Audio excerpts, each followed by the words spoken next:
retenir du très attendu discours de Jérôme Powell hier à l'Economic Club de New York? Un discours scruté avec attention par l'ensemble de la communauté financière mondiale qui espérait déceler un signe d'apaisement dans la politique monétaire de la Banque centrale américaine. Eh bien, c'est loupé puisque le président de la Réserve fédérale américaine a rappelé en substance que la vigueur de l'économie américaine pourrait nécessiter de nouvelles hausses de taux.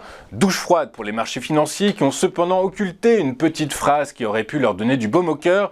Remarque sibylline pour les uns, précision pleine de sens pour les autres. Toujours est-il que Jérôme Powell a suggéré que la hausse des rendements à long terme pourrait permettre à la Banque centrale de suspendre une série historique de hausses de taux d'intérêt tant que les récents progrès en matière d'inflation se poursuivent. Je vous rappelle que les trésoriers à 10 ans ont frôlé les 5% hier, alors qu'en séance, je parle évidemment en clôture puisqu'en séance ils les ont dépassés, ils ont clôturé hier à 4,987%, un nouveau sommet sur 16 ans et en hausse par rapport aux 4,902% de la veille. Toute la question est désormais de savoir si le rythme de hausse des dépenses de consommation des ménages américains continueront de soutenir le marché de l'emploi, auquel cas cela pourrait nécessiter une politique monétaire encore plus stricte, et ce même si la croissance des salaires, qui avait été l'une des principales préoccupations de ces responsables et d'autres responsables au cours de l'année écoulée, semblait désormais ralentir vers des niveaux qui seraient conformes à l'objectif de la Réserve fédérale américaine. Nouveau rebond dans la guerre commerciale que se livrent Pékin et Washington. En effet, nous avons appris ce matin que le ministère du Commerce chinois exigera désormais des permis d'exportation pour certains produits en graphite à partir du 1er décembre, et ce toujours au nom de leur sécurité nationale. Ces mesures interviennent au moment où les puissances ralliées à la cause de l'oncle Sam et notamment l'Union européenne réfléchissent à imposer des droits de douane sur les véhicules électriques fabriqués en Chine au motif qu'ils bénéficient injustement de subventions publiques. Je vous rappelle que le 3 juillet dernier, le même ministère chinois du commerce avait annoncé des restrictions sur les exportations de gallium et de germanium brut, alors que les États-Unis avaient mis en place quelques mois plus tôt des contrôles d'exportation sévères sur la gamme la plus avancée de semi-conducteurs ainsi que sur les outils et le savoir-faire nécessaires à leur production, et ce pour entraver le développement technologique de la Chine dans les domaines militaires et technologiques de pointe. Au Japon, l'inflation sous-jacente a ralenti en septembre sous le seuil de 3% pour la première fois depuis plus d'un an, mais est restée supérieure à l'objectif de la Banque centrale, maintenant les intentes d'un retrait progressif de la politique monétaire ultra accommodante.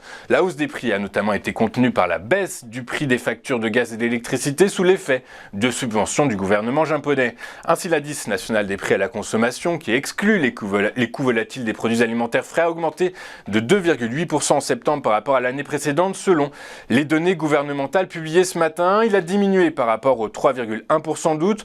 Précisons que c'est la première fois que cet indice ralentit en dessous de 3% depuis août 2022. Toujours au Japon, la Banque centrale est intervenue ce matin sur le marché des obligations d'État japonaises pour la 5e fois ce mois-ci, après que le rendement à 10 ans a atteint un nouveau plus haut depuis 10 ans, plaçant la Bank of Japan dans une lutte contre les forces du marché dans un contexte de hausse des rendements américains. Faisons maintenant le tour de ce qui s'est passé sur les principales places boursières de la planète. En Europe, les principales places boursières ont clôturé dans le rouge, les investisseurs toujours inquiets quant à la tournure que pourrait prendre le conflit au Moyen-Orient et la perspective de taux d'intérêt restant élevé plus longtemps que prévu.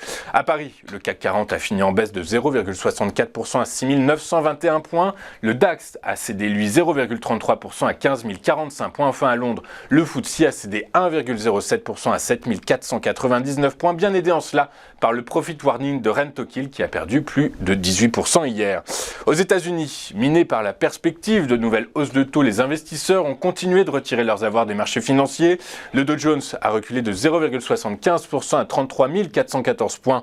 Le S&P 500 a cédé 0,85% à 4 277 points. Le Nasdaq a lâché lui près de 1% à 13 186 points, alors que Tesla a chuté de 9,3% suite à une publication trimestrielle qui a loupé les attentes du consensus. En Asie ce matin, la bourse de Tokyo a fini en baisse malgré la bonne orientation des données nippones sur l'inflation. Le Nikkei a reculé de 0,54% à 31 259 points.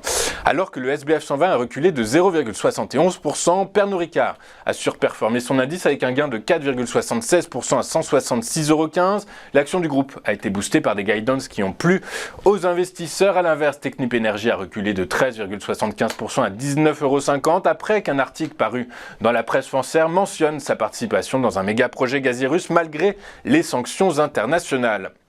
Sur le marché des rendements obligataires, les taux continuent d'être sous pression alors que Jérôme Powell a rappelé que l'inflation est trop élevée. Résultat, le Trésorier à 10 ans a atteint un nouveau plus haut de 16 ans à 4,9321%, alors que le 2 ans est monté à 5,259% à un pic de 17 ans, tout ça à l'heure de la clôture à Paris.